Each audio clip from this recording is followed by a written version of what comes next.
யாராவது இதை வேணும்னே பண்ணுவாங்களா? இதுக்குதான் அப்பப்போ சில அறிவுரை என்ன எடுத்து விடுறது. Please drive safe and be safe.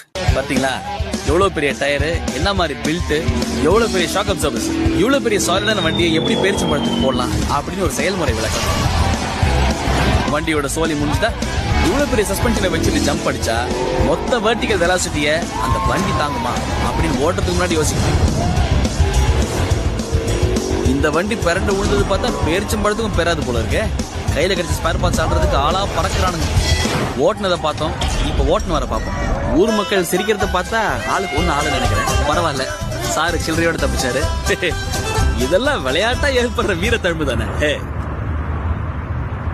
நான் ஏற்கனவே சொன்ன மாதிரி இந்த மாதிரிலாம் செய்யணும் தோன்றது காரணம் ஃபீலிங்ஸ்.